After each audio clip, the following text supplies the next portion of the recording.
I was totally amazed that an illegal substance that to me was garbage was helping me medically.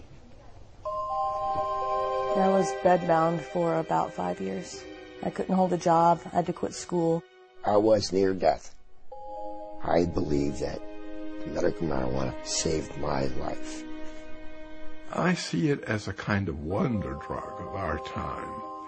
What this really is the marijuana legalization lobby taking advantage of sick patients. Legitimate sick patients need legitimate medications. It's medicine. If it is a medicine, how come it is not regulated through medical fields? Never in my career did I find a chemical so ill-qualified to be defined as a pharmaceutical. I think the biggest problem is that you're talking about a highly impure substance. You get all this stuff that's floating around in marijuana. 488 substances, 66 cannabinoids. If you find a positive effect, then that justifies drilling down deeper and deeper to see where this positive effect is coming from. There's quite a bit of evidence that suggested that cannabis would be useful for a number of indications. Migraine and nausea and vomiting. Marijuana contains anti-inflammatory, antioxidant, and probably anti-cancer compounds. We found that cannabinoids can almost completely cure cancers in these mice. Do you think that there has been much of a conversation about the science? Not nearly enough. Not nearly enough. I think the political controversies have harmed the research side. You would think that our policies in this country should be driven by science, but I think for the most part they're not.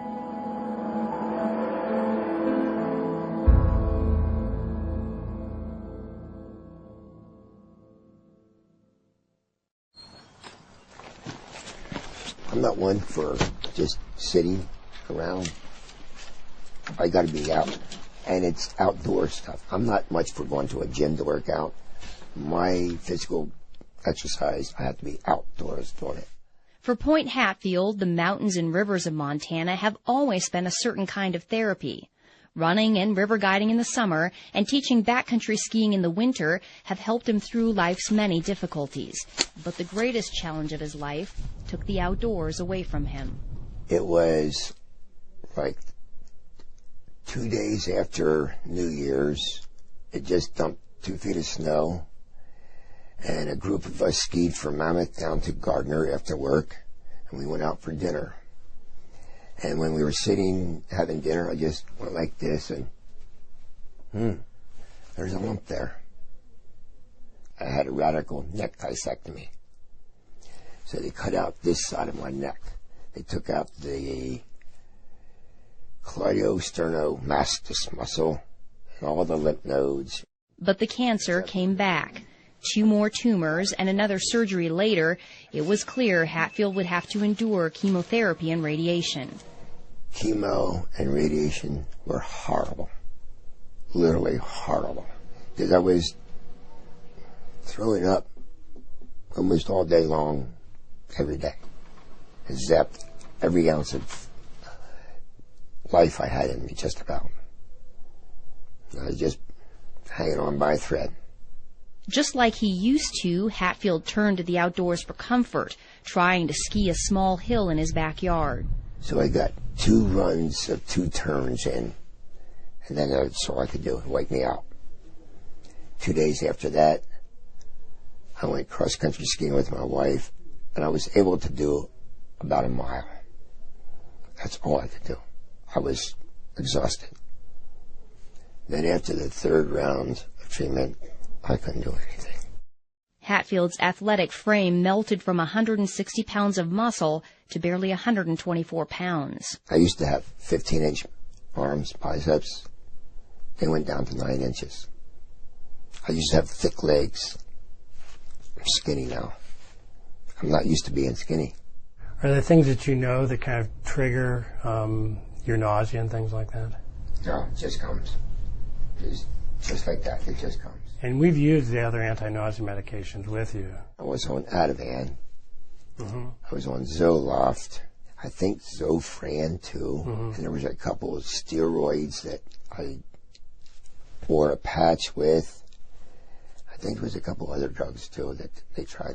Dr. Jack Hensold is Hatfield's oncologist. He says these are common anti-nausea medications that work for most patients. We have very good anti-nausea medications now, and I make a little bit of an advertisement for that right now. People don't get sick on chemotherapy as they used to because the standard anti-nausea medications are so good. But Point Hatfield wasn't one of those patients. It just did not work. Not at all? Not at all. Didn't alleviate anything. So what was the next step? Well, then Dr. Hensold asked me if I would be willing to try medical marijuana. I said, I'll try anything. We've had patients who've tolerated very well, and it's done some really good things for them. Even though Hatfield had his doctor's blessing, he still needed the green light from Wendy Gwenner, the hospital's oncology social worker. We had a fair number of patients who came out of the woodwork who probably were users anyway and said, well, gosh, I've got cancer. Can I get a card? And the answer is no, you can't. Gwenner carefully evaluated Hatfield's case, just like she does with every patient, before signing off on the medical marijuana recommendation. We have to be screening you and making sure that we've used appropriate medications as first-line treatment if our antiemetic medicines have not worked well, and we've gone through our cadre of medicines, then we would go to medical marijuana. After I got the medical marijuana, it just alleviated so much of that sick, pukey feeling, and alleviated the throwing up. Immediately? Immediately. Wow. Immediately. It's like it was a godsend. It was a wonderful thing. Because that throwing up all the time is not good. Right, right. I believe that the medical marijuana saved my life. I couldn't eat anything, couldn't swallow, and I think it just saved my life.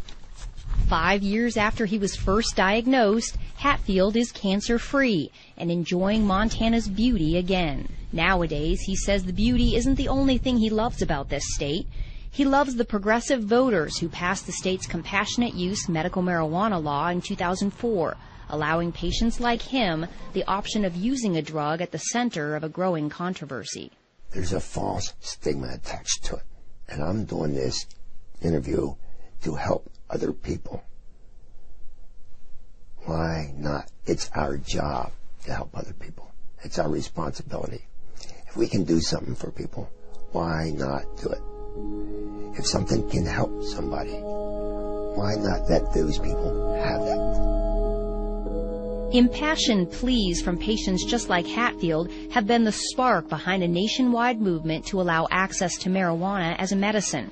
By the fall of 2010, 15 states had passed laws similar to Montana's. This is all in direct conflict with federal law. Since the 1970s, the U.S. government has considered marijuana a dangerous drug, one with a high potential for abuse and no accepted medical use. It's known as a Schedule I drug, the most restricted category. Marijuana shares its Schedule I status with drugs like heroin, ecstasy, and LSD. Drugs that have a high potential for abuse but do have an accepted medical value are placed on Schedule II. Some of the drugs currently on Schedule II are methamphetamine, cocaine, opium, and morphine. Doctors can legally prescribe medications on Schedule II. They cannot prescribe Schedule I drugs. So doctors like Hensold cannot legally prescribe marijuana to patients like Hatfield. Instead, state marijuana initiatives carve out a gray area, allowing doctors to make a recommendation for medical use. But they do so at their own peril, since the federal government still views any marijuana use, even medical, as illegal. The government publicly says, well, marijuana's not a medicine because we don't have enough studies to show it, or we don't have this, or we don't have that. And you go, well, here I am. You've been sending me this for 28 years. Every month, Florida stockbroker Irvin Rosenfeld receives a tin of 300 federally grown and rolled marijuana cigarettes, complete with a legal marijuana prescription glued to the side. Does it seem hypocritical to you? Of course it's hypocritical. Of course it is. I mean, the fact they've been giving it to me for all this time, they've given me over 120,000 medical marijuana cigarettes so far in my lifetime. In the 28 years, 120,000. Rosenfeld is one of 4 surviving public patients in a little-known federal program. I show them my tin can, and I show them my marijuana, they go, what? What do you mean the federal government grows this? What do you mean the federal government supplies this? They have no idea. It was called the Federal Investigational New Drug Program. Since applications to the program are confidential, the exact number of patients who made it in is unknown. Rosenfeld believes he was one of about a dozen patients who received legal marijuana cigarettes from the federal government. We were able to convince the government that nothing else worked, and so they had no choice but to give it to us. Rosenfeld argued he needed marijuana to treat his terrible pain caused by a rare disorder diagnosed at age 10.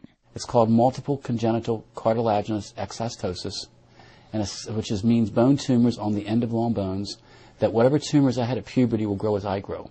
They mostly grow outwardly into the muscles and the veins, stretching the muscles and the veins, making it very painful and very tender. I'd be screaming and crawling on the floor for 2 hours trying to get the muscles to get back in place. And then once they finally got back in place, the muscle would be so torn that I couldn't walk for 3 days.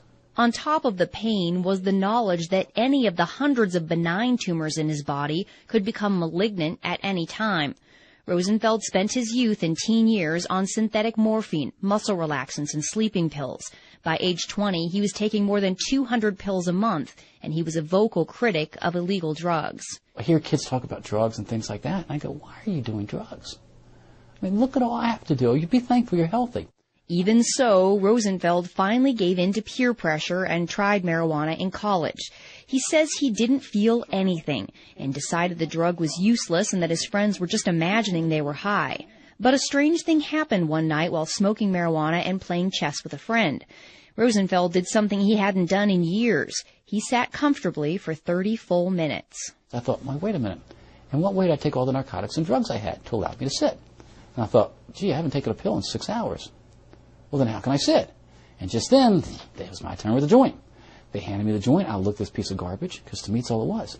I said, this is the only thing I've done differently. I've smoked this garbage. I wonder if there's any medical benefit to this garbage.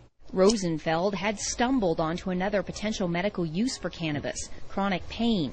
When he joined the federal program in the 80s, he became one of a rare group of medical marijuana patients who could speak openly without fear of arrest about its medical benefits. Their stories added some legitimacy to an expanding body of anecdotal evidence.